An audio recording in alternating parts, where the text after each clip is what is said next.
Ayan po mga katrops. Bali, nagkikrave po ako ng salad na lalagyan ko po ng mangga.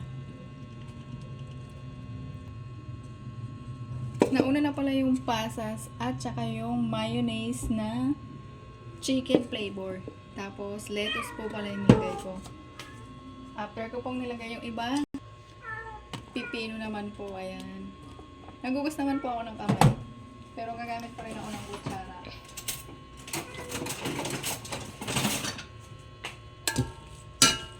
Ayan po, halu-haluin muna natin sa first step.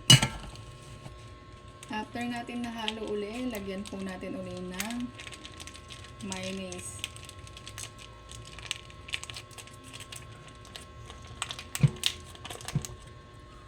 Then, lagay natin uli yung mangga.